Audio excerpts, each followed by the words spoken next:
Before you begin, ensure that your EXO COM kit is complete. It should include the EXO COM control unit, battery, speaker microphones, a USB-C cable, Velcro tabs, and a mounting adapter. If you are missing any of these items, please contact Scorpion XO for assistance.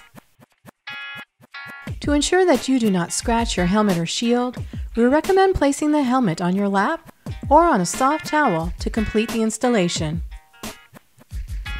Once you are set up, remove the cheek pads and crown liner.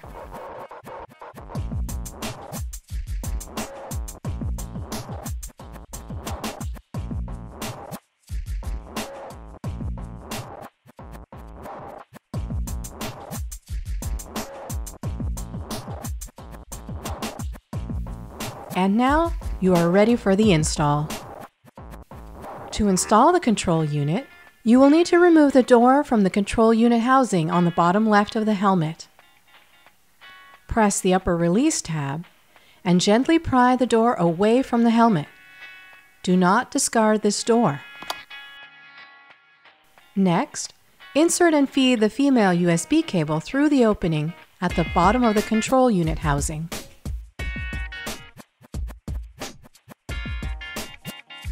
Do the same with the smaller male USB-C cable, and then pull the excess from both cables all the way through until the bottom of the controller is aligned with the bottom of the housing. Now, align and insert the two small tabs at the bottom of the control unit into the corresponding slots along the bottom of the housing. Once inserted, simply push the top of the control unit into place and you should hear a small click. Be sure to double check that both bottom tabs remained in place. If not, repeat the process. If you purchased your helmet in the EXO COM pre-installed configuration, please skip this section as the speaker microphones have already been installed. For those who bought their helmet and EXO COM separately, now is when you install your speaker microphones. You might also have noticed that there is no boom mic. That's because the microphones have been fully integrated into the EXO COM speakers. First, separate the Velcro ring from each speaker.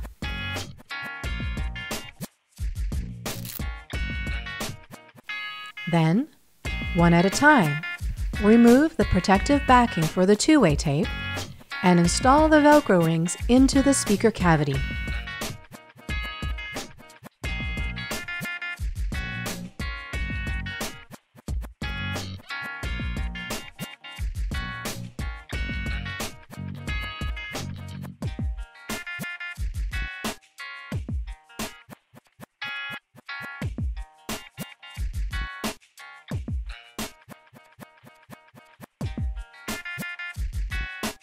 Note that the speaker to be installed closest to the control unit has a shorter speaker wire.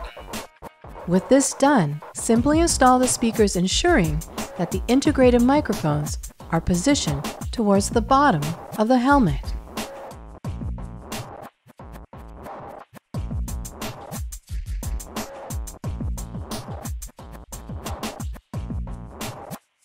Next is the battery installation. First, remove the battery door. Once removed, you will notice that the door also acts as a battery housing. Insert the battery into the housing with the USB-C port facing the control unit. Connect the male USB-C cable, and then reinsert the battery in housing. It should click into place. With that done, gently tuck the excess wire into the small gap between the shell and EPS.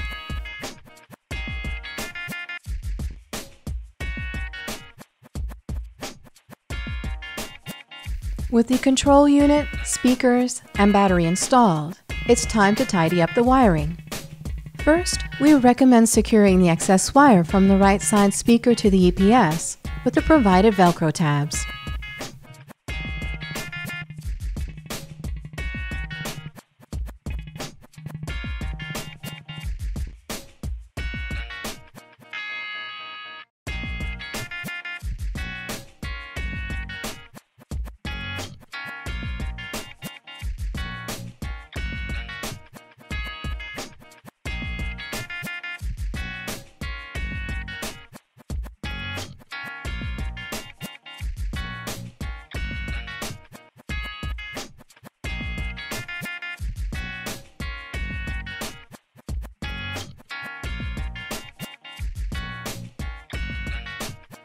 Next, we need to gently fold and tuck the excess speaker wires and USB-C connector into the small pocket built into the left cheek pad.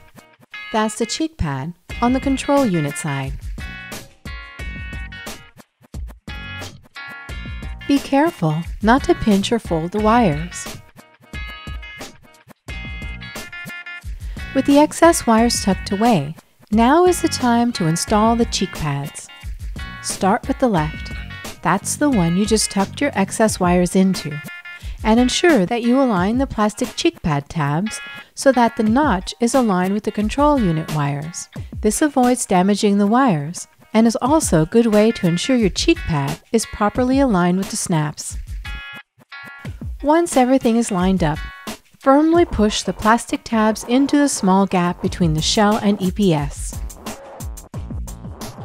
Now, with the bottom of the cheek pad properly tucked into place, be sure to pull the chin strap through the cheek pad opening before you connect the 3 snaps located at the front, top, and rear.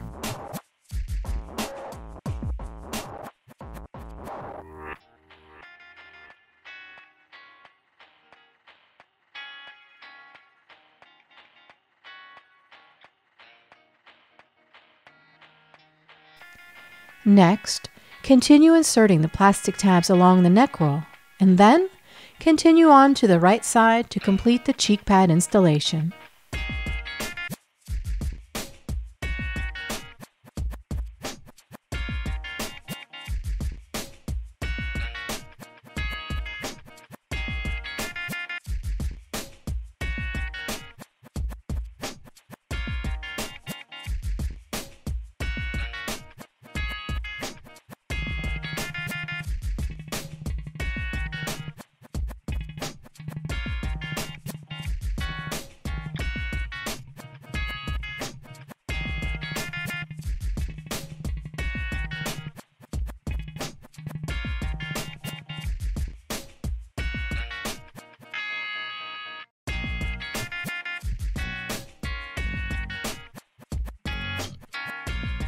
With the cheek pads installed, all that's left is the crown pad installation.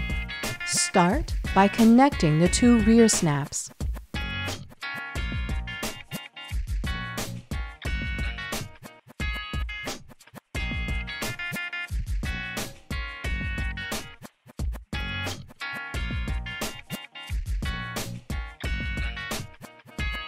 Then, align and insert the front tabs along the top of the brow. You're done! Now you get to ride.